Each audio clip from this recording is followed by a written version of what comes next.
Well, thank you very much, and thanks for choosing us. And good afternoon, Ghana. My name is Aldo Moro. Good afternoon, Ghana. Today is looking at what appears to be a merry-go-round situation with three state institutions.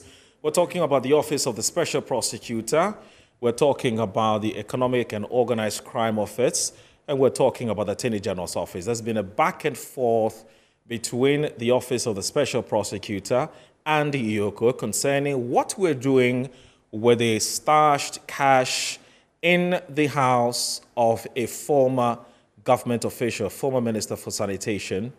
We've seen letters flying here and there between the Office of the Special Prosecutor and that EOCO and the other leg, which is the Office of the Attorney General and Minister of Justice. Now, we want to find out what exactly is happening. Are we really committed to fighting graft?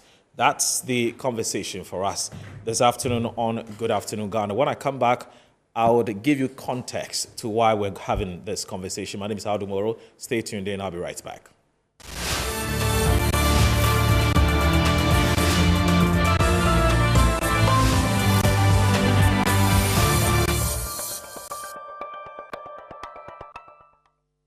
All right, thank you very much for joining us. So one day we woke up and there was a stash of money, and well, not a stash of money, but we heard about a report which had been given by the Minister for Sanitation to the Ghana Police Service for them to look at the circumstances under which monies, millions of dollars and hundreds of thousands of Ghana cedis were missing in her home. And a newspaper published that this was what was happening, this was what was happening as far as the former Minister of Sanitation was concerned. The media picked it up, and the media was asking a very fundamental question: how did she raise all that money? Where did she get all that money from? The the Office of the Special Prosecutor, then delves into the matter and then begins to ask questions about how did you come by those large sums of money. Now, this is where that's the beginning of what it has turned out to be a case of we struggling to get to the bottom of where did she get the money from. Now, the latest is that the Attorney General has actually asked the EOCO that, look, based on the information that you've provided to us, we do not think that it will be necessary for you to get into or for you to investigate the former minister on a case of money laundering. EOCO has also come to explain why they've actually had to seek the advice of the Attorney General on this matter. The Office of the Special Prosecutor has also been explaining the circumstances under which it told the EOCO that, look, when I look at what we have before us, based on information that we have before us, we do not think that this is a case of corruption necessarily, but this one lies more within the remit of your mandate as EOCO. It looks more like a case of money laundering, so look into it. Now, this is where we are. So it's been a back and forth amongst these three state institutions. Now, let's quickly do this. I'm going to be talking to the Director of Legal Affairs of the NDC. He's actually my special guest this afternoon. There are a couple of other issues we're going to be talking about, but this is going to be one of the main issues. We're talking about the CECILIA Dapaah scandal, or the CECILIA Dapaah gate. I'm also going to be talking to a private legal practitioner who's also the founder of the Okojeto Associates. And also, we're going to be speaking to the spokesperson for the Office of the Attorney General and Minister of Justice. That's where Isaac Wilberforce-Mensah, who will be joining us via Zoom. Let me first of all say a very good afternoon to you, the Honorable Counsel, I call him, Godwin Edisi Tomako. Good afternoon, sir. Thank you very much for joining us. Good afternoon. Sorry, your microphone. No, okay, that's fine. Go ahead. No, that's fine. Yes. Yes. Thank you very much. Now, let me also say that Isaac Wilberforce-Mensah has joined us via Zoom. Isaac, good afternoon. Thanks for joining us. Okay, we don't have Wilberforce yet, but Wilberforce will be joining us shortly. Let's quickly go on the line and speak to Mr. Sam Okojeto, who is a private legal practitioner. He's also the founder of one of the biggest law firms in this country. Let's talk to him now. Good afternoon, sir. Thank you very much for accepting to join us on Good Afternoon Ghana. Good afternoon. Yes, Ms. Lawyer Sam Okojeto, could you please speak up so that we can hear you, sir? Yes, can you hear me now? I can hear you now. Thank you very much Yeah. for accepting to talk Okay. to us on Good Afternoon, Ghana. Okay. All Thank right. you. One of the things I'd be very happy if you can do for me, are you able to confirm for me, first of all, if you're still the lawyer or the counsel for the former Minister for Sanitation? Because not too long ago, we saw a statement which was issued by the law firm that you have founded, asking persons not to denigrate the image or the reputation of the former minister. Otherwise, you'll be forced to take the person to court. So I just want to know whether you're still in charge or you're still I either have head counsel or one of that the must be the counsels. managing partner that must have issued that statement. I am not the person acting for him, but just let that clarify point.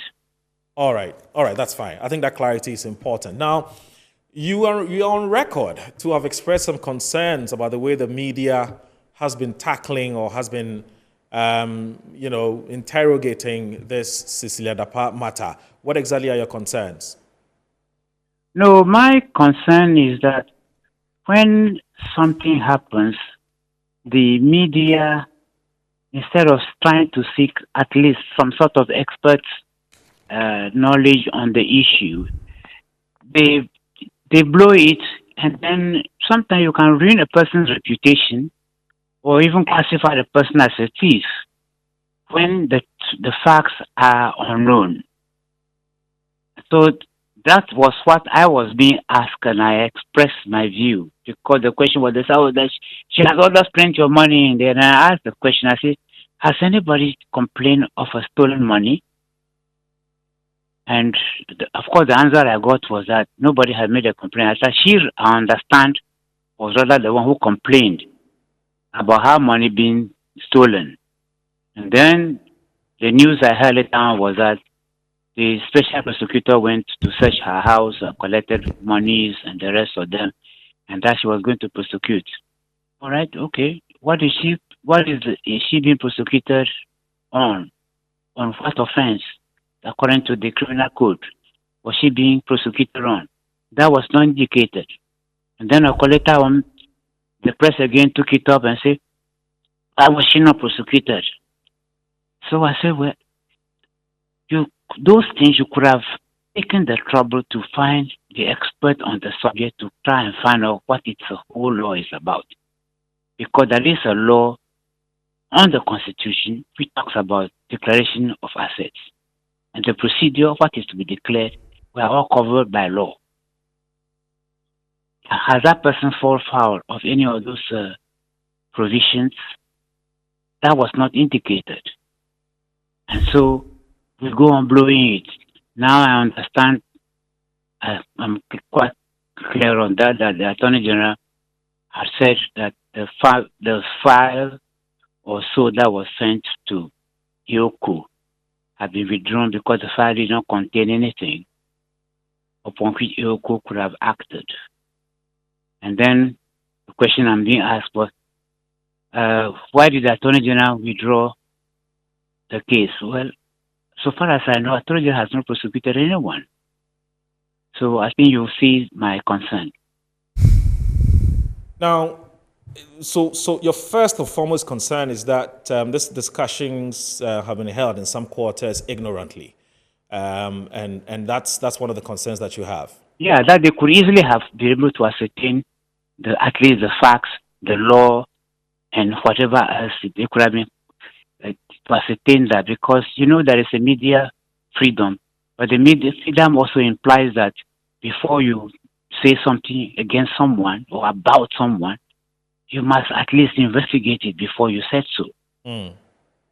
Now, Lawyer Kujoto, if I said to you that the Office of the Special Prosecutor has said it time and again, in fact, they've been on several media platforms, and they've said they have been able to gather sufficient information to sort of warrant a case of, to be able to make a case for an investigation into money laundering, and I can give you a tall list of things that the Office of the Special Prosecutors that they've been able to gather. They forwarded all of that to EOCO. It was entirely up to EOCO, or it was up to EOCO for EOCO to have taken it from there, to conduct some further investigations and then proceed to establish a case of money laundering and then go ahead to prosecute. So the Office of the Special Prosecutor is not, it's a bit disappointed that EOCO has not been able to do its job. Would you be minded to, if you got hold or if you're privy to these piece of evidence that can establish a plausible case of money laundering, would that change your position as far as this matter is concerned? Was that even the way that they are going about it, even institutions themselves, is shameful. Absolutely shameful. How do you mean, sir? Yeah, well, why doesn't the institutions communicate instead of them using media? That's what I'm against. You are using the media. If you discover something, go to EOCO and try to convince EOCO so that EOCO can do its work, if that is what you wanted to be done. After all, the declaration of asset is supposed to be done, that Chirag is supposed to be involved in it. Yeah, they and forward... Not EOCO. Yeah, the OSP, if you're talking about the OSP, I'll tell you what, the OSP says they forwarded a huge docket, contains all the relevant information that that EOCO needs to be able to do its work. What prevents them from talking with EOCO and to streamline what is supposed to be done and what is not supposed to be done? OSP, is that the matter for the media? All right, so OSP has actually formed a standing committee where there's a team from the OSP and there's a team from the Economic and Organized Crime Office, that's EOCO, who are supposed to be working hand in hand in making sure that they get to the bottom of this matter. They should work hand in hand and ensure that they have a triable case and then they go to court. That is the way we do it. But you don't use the media. You don't use the media to vilify people. Right. But unfortunately, the Attorney General says, look, EOCO, don't bother. It's not very necessary for you to, go ahead and investigate a case of money laundering because there's nothing. The docket, as far as the AG is concerned, which has come from the Office of the Special Prosecutor, is empty. It's baseless. There's nothing in there. So now, if that is the situation, what are you expecting some of us to assume? If the institutions which are supposed to work on the matter are arguing against themselves, which one are we supposed to accept?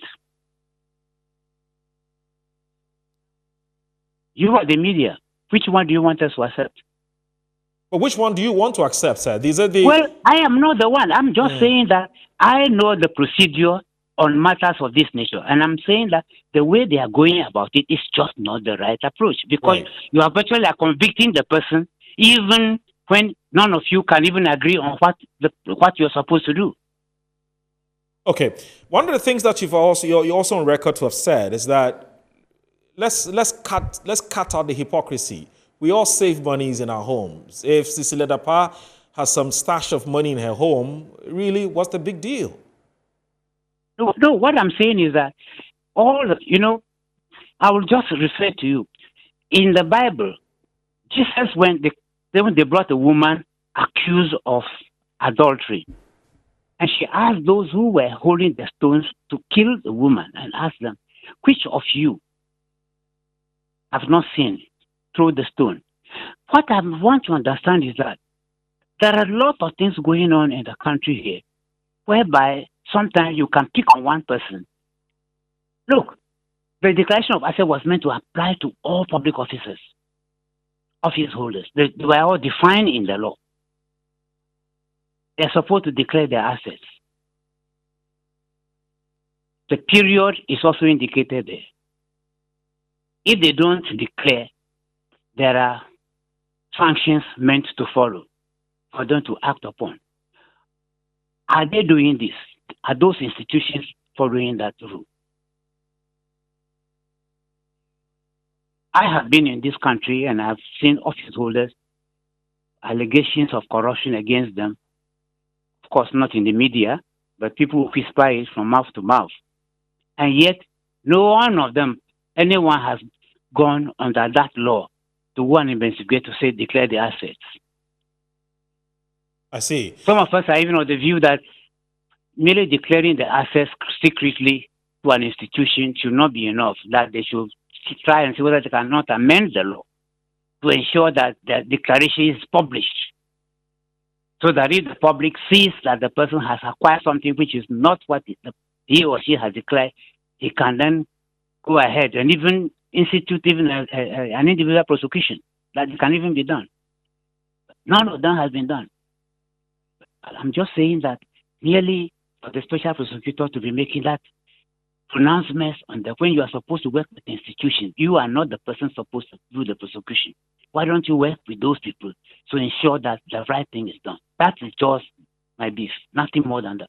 But Mr. Samakujeto, if you're in the shoes of the office of the special prosecutor and you get all this commentary that's been made to suggest that they haven't done their job well, they've been lazy, they've been etc. etc. I don't know. What would you expect them to do? I am not the one accusing him, and I don't know anything about it. I'm just saying that it's a special institution. It's just been instituted.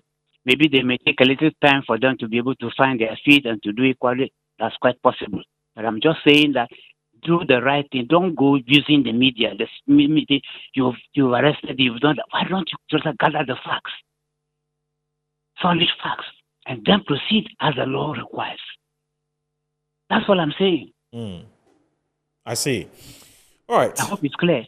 No, I get the point you're making. Mr. Samakujeto, thank you very much for time, and have a wonderful day, sir. Thank you. Bye. All right, then that's Samakujeto. He's a private legal practitioner. Remember, he's also a member of the Council of State. So we'll also be talking to Isaac Wilberforce-Mensah. But before I bring him, let me get some preliminary comments from my special guest this afternoon. I'm talking about counsel, private legal practitioner, Godwin Tamaklo. But Isaac, let me first of all here, at least give me a wave. Let me know that you're on. Good afternoon, sir. Okay, that's great. Isaac Wilberforce-Mensah is joining us. He's the spokesperson at the Office of the Attorney General and the Minister of Justice. All right. So Isaac, I'd ask you to unmute so that when I come to you, you don't have to go through all the how do you call it, struggle to speak to us when we finally come back to you. Anyway, Isaac, could you just say hello? Hello. Please unmute so that I can hear you. Okay. All right. So once he unmutes, I would start the conversation. Is it better? Yes, Isaac, can you hear me? Is it better? Can you hear me now? Yes, I can hear you. Good. So please stay in there. Let me start my conversation with Godwin Tamaklo. Good to have you once again. Now, what do you make of this? I mean, you are also on record to have said that all these back and forth that we're hearing from the AG, the EOCO on one hand, and also the Office of the Special Prosecutor is only a smoke screen. How do you mean?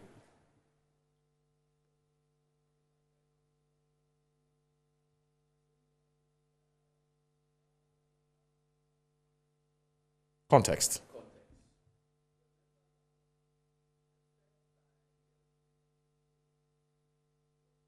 2022. True. It was after a year that the media became aware. The first time CECILIA Dapaah reported this matter was to the Accra Central. Right. The Accra Central at that time decided to prosecute the suspect in the matter. Yeah. At that time, the suspect was not up to 18 years. So they went to the juvenile court.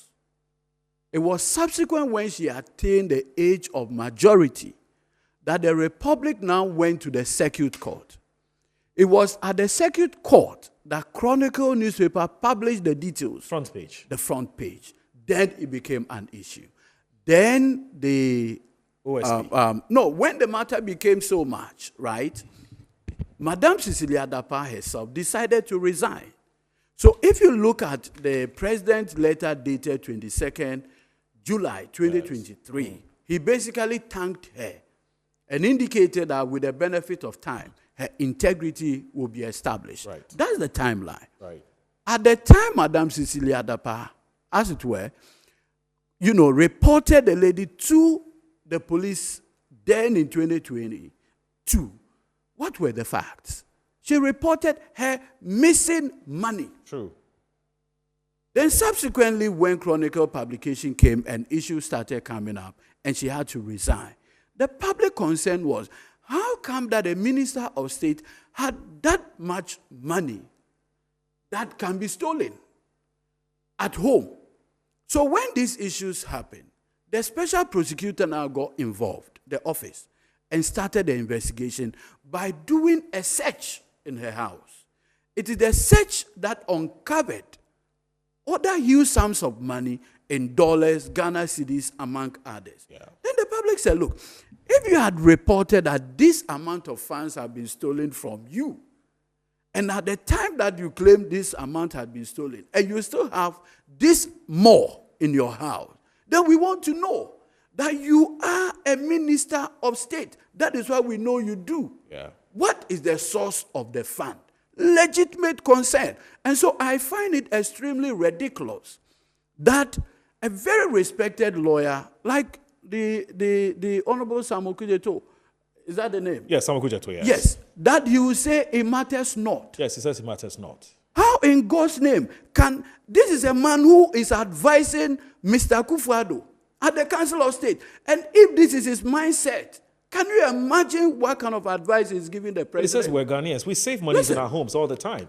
Why is CECILIA Dapaah different? That's what he wants to ask you. You see, this is not like 100,000, 200,000 Ghana cedis in your house. Yes. We are talking about millions of Ghana cedis and dollars. And when an issue like this happens, you'd expect that duty bearers, as we speak, Mr. Samuel Kujeto is a duty bearer. He's a member of the Council of State. And let me put on record, it is the law firm that he had founded that is defending Madam CECILIA Dapaah. He said he's only a managing partner. No, that is his law firm. He said the record straight when I You called him. you can't say that things that go on in that law firm, he doesn't care. Okay. And so it's important that we disclose his interests in this matter. That as far as he is concerned, can you imagine a situation where he's out there saying, as the managing partner of that law firm, saying that he believes wrongdoing? What would be the basis for CECILIA Dapaah to retain that law firm? Right. So clearly he's a conflicted person. Right. Now, when you put the part of his conflict aside, is he stating the law of this country? Certainly not. Look, and at that time, it's so interesting, right? Parliament of Ghana, okay, decided to amend. I mean, here the executive, the president decided that he will amend, as it were, the Anti-Money Laundering Act. Right. Remember that we had the 2014, that is the Anti-Money Laundering into bracket Amendment Act, 2014, Act 874. Now, if you read Act 874, as 874, which was an amendment of the law passed under President Kufuor, had in it what you call a predicate offense or foundational offense. So before you can even convict anybody for money laundering, you must first establish that there is a foundational offense or a predicate offense. And by this, it could be terrorism. It could be defrauding by false pretenses. It could be stealing or wire fraud or any of those fraud-related offenses.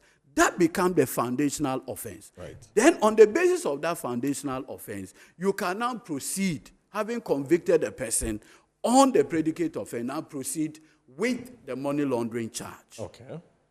Now, Mr. Akufo-Addo becomes president. And in 2020, decided to overhaul the entire money laundering law. So if you look at the current law, you would notice that that is the Anti-Money Laundering Act 2020, Act 1044.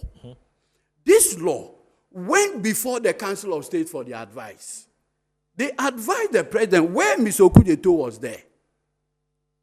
And the president called his attorney general. At the time, Godfrey Dami was the deputy AG. And they took the law to parliament. Now, when they took the law to parliament, this is what parliament passed. Now, you see, the constitution says anytime parliament is about to pass a law or an act, parliament must do what we call a memorandum. Right. So the memo tells you why the executive wants this law, clause by clause. Now, guess what happened? When Parliament passed the law, Section 1(3), that's Section 1, Subsection 3, this is what it says. I just want to read to your viewers. Subsection 3. It says, where a person under investigation for money laundering is in possession or control of property which the person cannot account for and which is disproportionate to the income of that person from known sources, Right.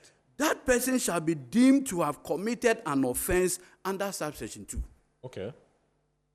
So, Mrs. Amokujeto must appreciate that the law had moved on.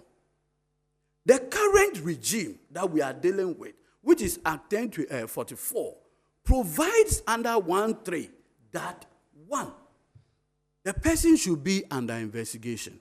Is Madam CECILIA Dapaah not under investigation? Of course she's under investigations. 2, he said you should have found property, and money here is deemed to be a property. Right. Now, the person should have demonstrated that he or she cannot account for the money. Question: has Madam CECILIA Dapaah been able to account for the huge sums of money? This is a woman that first reported that the money was hers. Now, when the OSP started investigation, she changed and said the money belongs to the husband. Right. Subsequently, the money belongs to the late brother. That part of the money was proceeds of funeral donation. That part of the money came from the husband's niece in the US of A.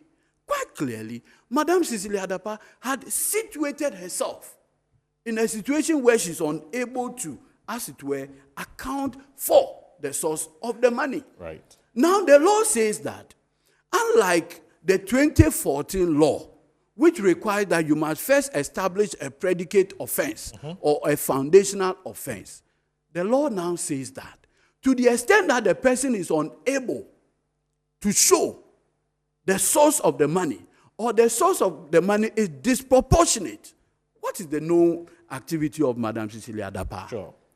At that time, she was the Bola minister, sanitation minister. Did you know of any other business she was running?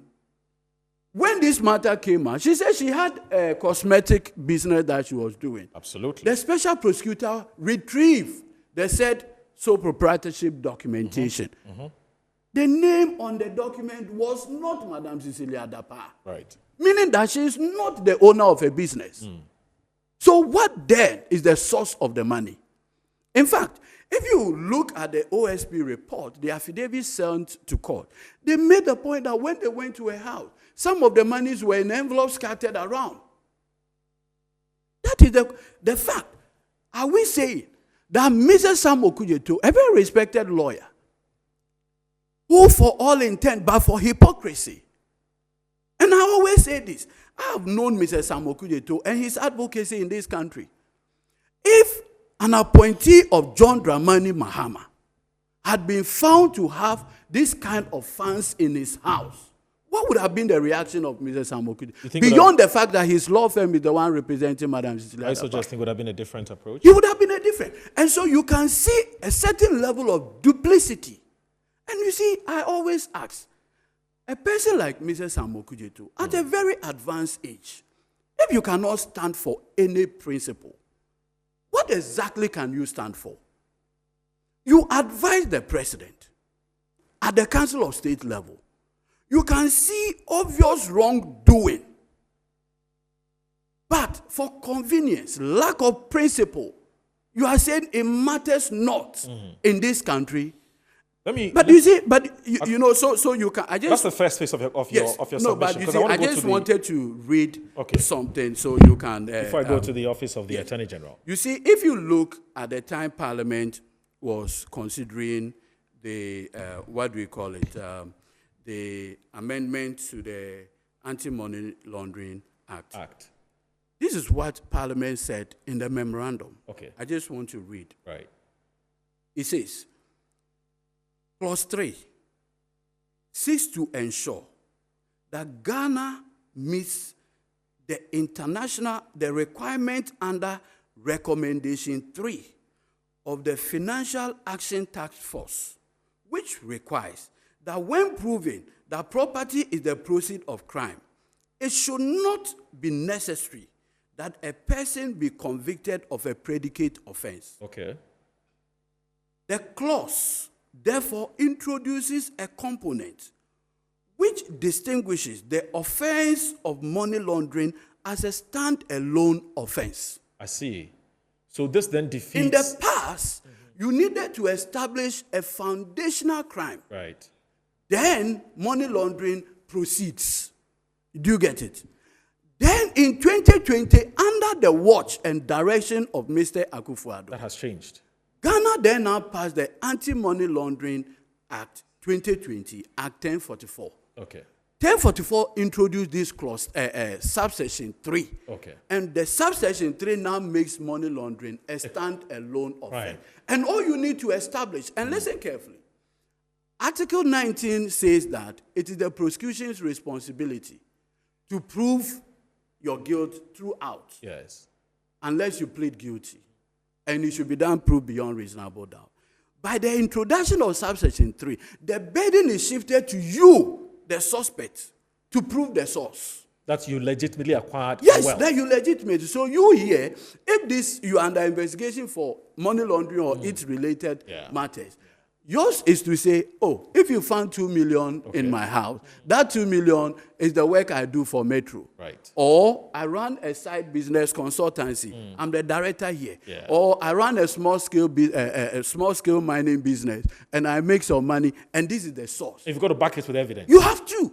And from July 22nd to date, Madam CECILIA Dapaah I struggle to do that. has struggled to do that. I'll take a and short so if I found it extremely surprising that the Attorney General's office It's still will come insisting out that there's no with this, predicate offense. you know, I'll extremely take a short bogus- break. The good thing is that we have the spokesperson for the office of the Office of the Attorney General and Ministry of Justice here with us. We'll take a short break. When we come back, we're talking to Isaac Wilberforce Mensah.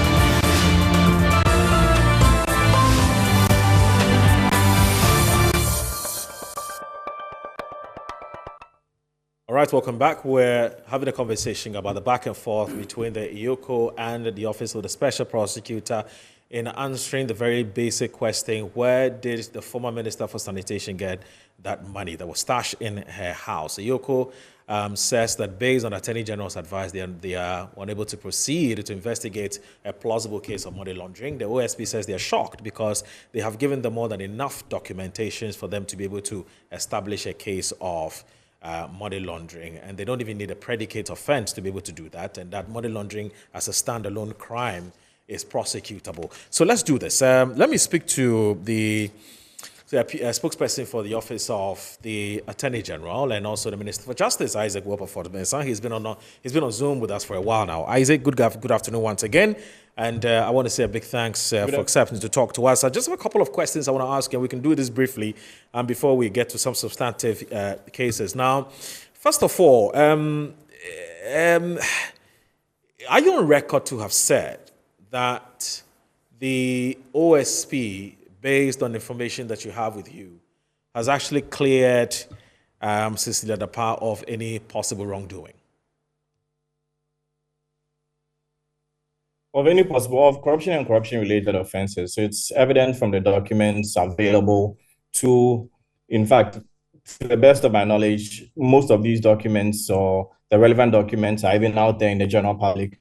But based on the information we received or we gleaned from the docket or we perused from the docket, it's evident that there has been no corruption or corruption-related offense that can be attributed or attributable to the former minister in this regard. So it's safe to say that on that score, they have cleared Madam CECILIA Dapaah, at least of those of corruption or corruption-related offenses. So yes, it's safe to say that if they are still doing an investigation, I mean, nobody's stopping them. The Office of the Attorney General has not indicated in any way that the Office of the Special Prosecutor should not continue doing or should not do any kind of investigation that they may be doing right now. But the bottom line is that in respect of corruption and corruption-related offenses, it is abundantly clear from the documents available that no such thing has been found. I don't think we are by that saying that the investigation is over in respect of the Office of the Special Prosecutor, because they can decide to continue investigations today. But as it stands now, it seems abundantly clear that they have not been able to find any corruption or corruption-related offense in respect of Madam CECILIA Dapaah. I see. So basically, you've come to this conclusion based on the documentations or the information that's been passed on to you from EOCO. I guess so.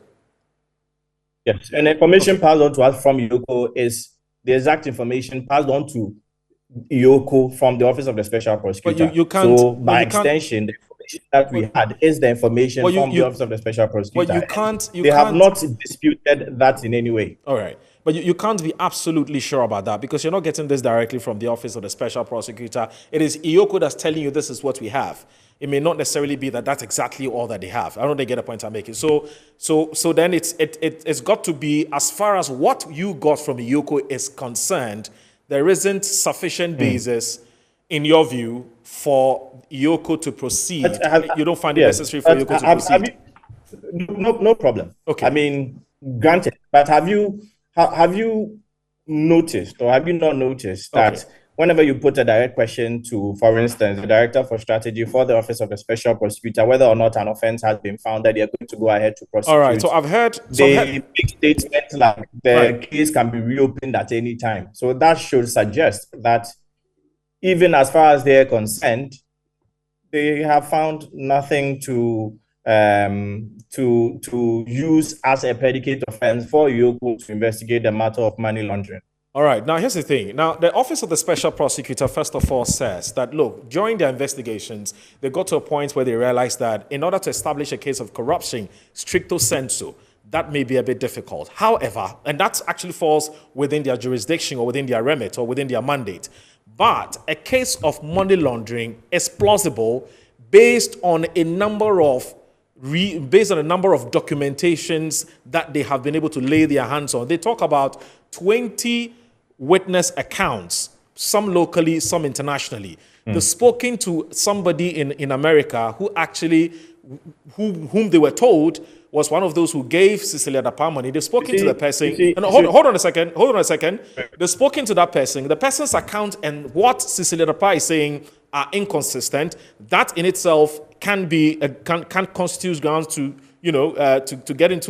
can constitute grounds to launch an investigation into a possible case of money laundering. There's even cases of tax evasion, and that the business that CECILIA Dapaah and her husband claimed they were running, when you look at the taxes that we're paying as against the proceeds that were coming from the business, there's some inconsistency there. So they've given a litany of reasons to sort of back their position that EOCO, you have more than enough to proceed to look into a plausible case of money laundering, which in itself can be a case of corruption. Have you seen all of these things based on the information that has been passed on to you, or the documentation or the document that's been passed on to you from EOCO? If all of these things, according to you, I'm just using your own words, which all of these can be a case of corruption, like you just said, if indeed all of these do exist, then, and you are saying that there can be a case of corruption, then the Office of the Special Prosecutor has absolute jurisdiction, or has jurisdiction, not absolute. Of course, AG's office also has jurisdiction, but the Office of the Special Prosecutor does indeed have jurisdiction to also, remember, OSP is not just an investigative body. OSP has the powers to prosecute as well. So if what you're saying amounts to corruption, like you were saying, then... No, they're talking about... Isaac, just hold on. Please hold on a second. They're saying that it is more of a case of money laundering, and that falls squarely within the mandate of EOCO. Their agency is corruption related. Yes. So my point is that, and the office or EOCO is saying that, and of course, based on the advice from the Office of the Attorney General, and it's not just an advice from the Office of the Attorney General, it is the law. What EOCO is saying is that help us find a predicate offense. Remember, reference is made to the letter dated 1st February 2024 to the Office of the Special Prosecutor, where the office is asking where EOCO is asking for the Office of the Special Prosecutor to furnish it with its findings from its investigation. And this is investigation that the OSP himself described as 7 months intensive investigation plus 4 months collaborative investigation. So close to a year of investigation And the question is, what did you find? Did you find any corruption or corruption-related activity? If you did, indeed, go ahead to prosecute. If you did not, then what is the substantive offense or what is the predicate offense for us to go ahead with the issue of money laundering? So the position has always been whether or not there exists a predicate offense. But Isaac, so I believe my brother, my learned friend, and indeed my friend Edujit in the studio has made certain or legal arguments, position based on Section 1.3. Yes. Well, based on Section 1.3 of the Anti-Money Laundering Act, and this position has been stated by a few lawyers. So it appears there are two schools of thought in the media space right now, where one school of thought suggests that you do not need a predicate offense, and the other school of thought, like Eduji is espousing in your studio, is that you do not need a predicate offense. So no, is that you do indeed need a predicate offense. So if I may touch on Section 1.3 really briefly.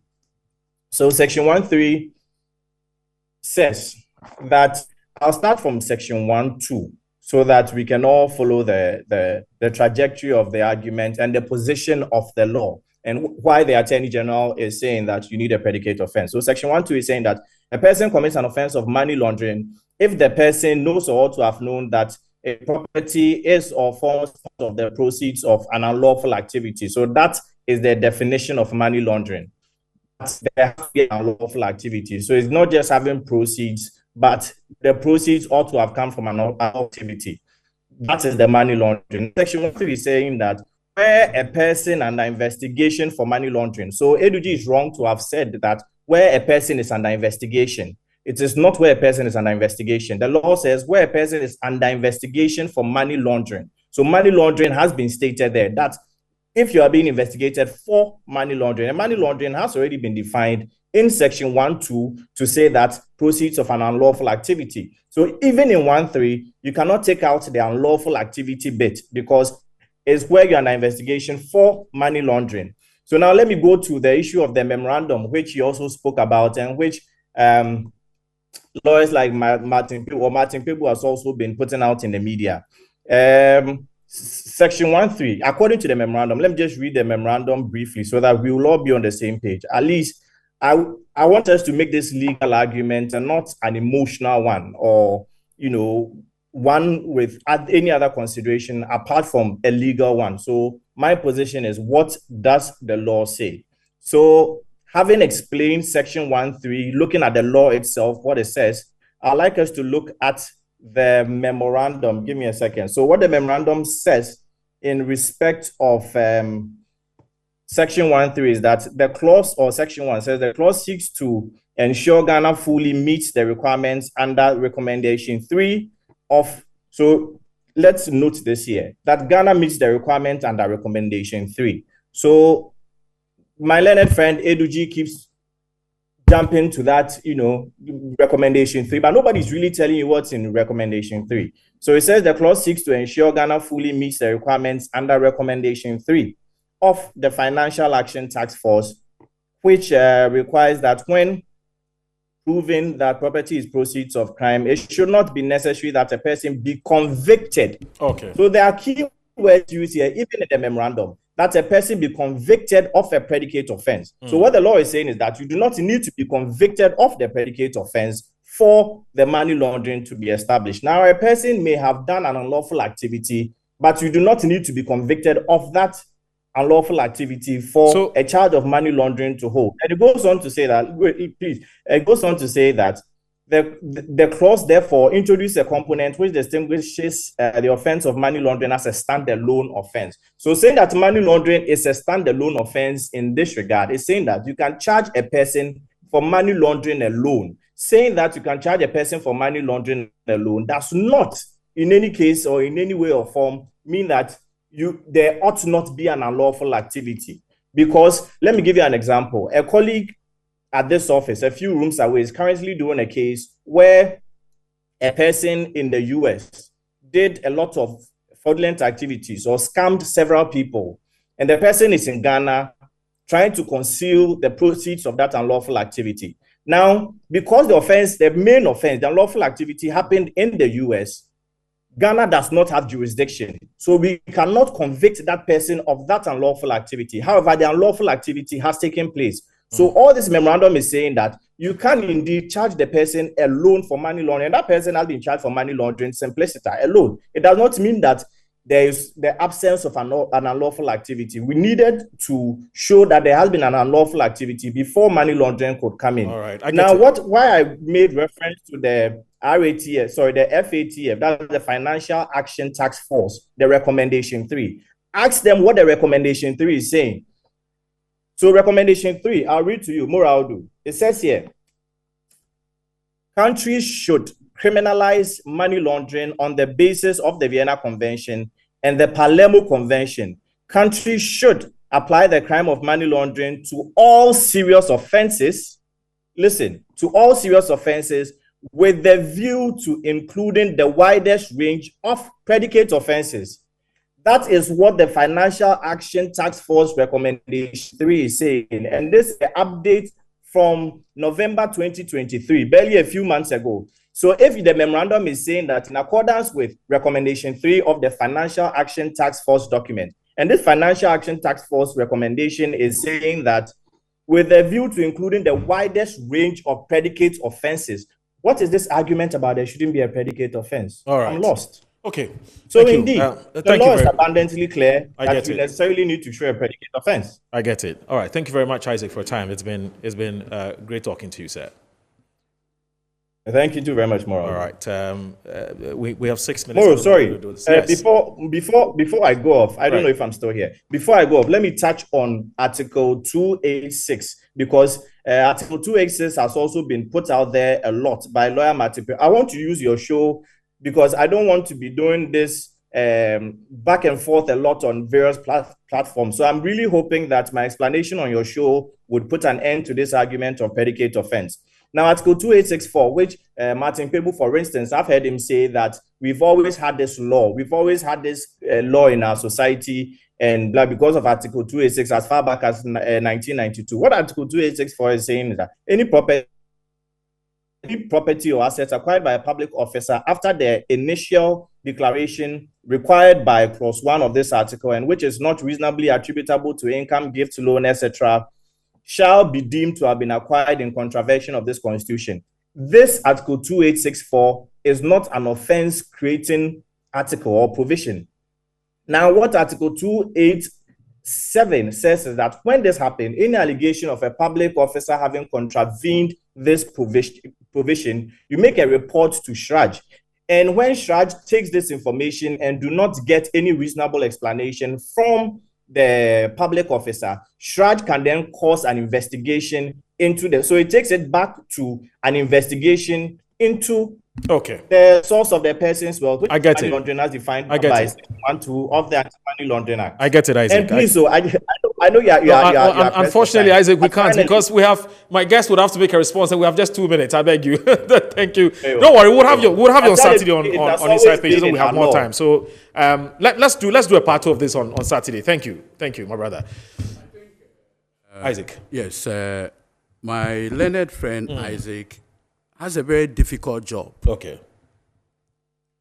Difficult job in the sense that, look, everything that the Attorney General and EOCO purported to have done is to feed the narrative of Mr. Akufo-Addo that at the end of the day, the integrity of Madam CECILIA Dapaah will be established. Even for nothing at all. The special prosecutor, if you read the correspondences so far, have indicated that they spoke to 20 witnesses in respect of this matter. Yes. 20. 2. The special prosecutor had given a clear indication that the FBI is investigating this matter. If you read the provisions of Section 1(3), it says a person under investigation for money laundering. Has the special prosecutor not said that from their investigation, they see more of money laundering? So Section 1(3) kicks in. Okay. And by reason of Section 1(3), Madam CECILIA Dapaah ought to show her source. All right. If the Attorney General, as the #1 law enforcement officer, is interested in this matter, you would have not come to the conclusion in the letter written by Madam Evelyn Kilson that it was no longer necessary. I get it. Necessary to do what? I get it. And the point should be made abundantly clear. All right. That there is enough evidence to proceed with this investigation. Right. And that is why H.E. John Dramani Mahama has made this campaign promise that this matter is not going to end here. He is going to cause further investigation. But the president says he's not going to allow him to win, to come to power. Otherwise, he'll come and destroy his legacy. So you may have to brace up for a very tough one, for a tough 2024 elections. Akufo-Addo is living in a very fanciful world. How do you mean? He has lost touch with reality. First of all, he should appreciate that the presidency that he occupies is not a chieftaincy title where you decide who you pass it on to. It's a democratic process.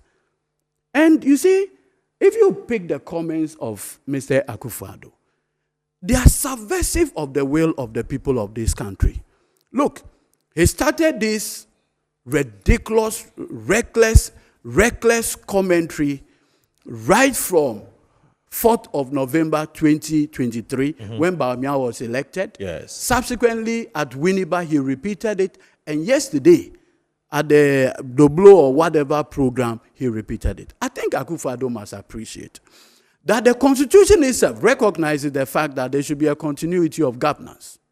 And that is why, if you look, when President Mills took over from Kufuor, he continued with Buidam. He continued N1, the Gang of Four. In fact, at the time President Mills took over, we had only district insurance. He made it national. The Constitution enjoins him. What John Mahama will not do is to continue Akufo-Addo's reckless nepotism, the reckless looting and thievery, that corruption. John Mahama, per the 1992 Constitution, is not permitted to continue. And that is the legacy of Akufo-Addo. Today, when you mention the name Akufo-Addo, you remember CECILIA Dapaah scandal. When you mention Akufo-Addo, you remember PDS. When you mention Akufo-Addo, you remember the SML scandal. These are the things Akufo-Addo shamefully will be remembered for. And so if he thinks that his legacy is anything good, Mr. President, wake up from your slumber. What your legacy is the fact that today, Ghanaians are going through a painful domestic debt exchange program. Today, what is the value of the Ghana cedi against a dollar? Almost 15. And so, Moro, in conclusion, I want to make the point clear. John Mahama, the visionary John Dramani Mahama, would become the next president of this republic. Akufo-Addo cannot do anything. In fact, if he attempts anything, excuse my language, silly, you will know that in Ghana, if you subvert the will of the people, it amounts to a coup d'etat. And the penalty for a coup d'etat is well known. He has done his best. The best legacy he can leave for himself and children to come is that he supervised a peaceful election. In 2020, he needed to ensure that 8 innocent Ghanaians were brutally murdered to get a second term. I can assure you, it won't happen again. And it will not happen again. Thank you. Not in 2024. All right, thank you very much. Godwin Edudi Tamaklo, he's the head of legal affairs of the NDC. On that note, I want to say thanks for watching Good Afternoon Ghana. My name is Howdu Moro. Bye-bye. Have a good afternoon. Bye-bye.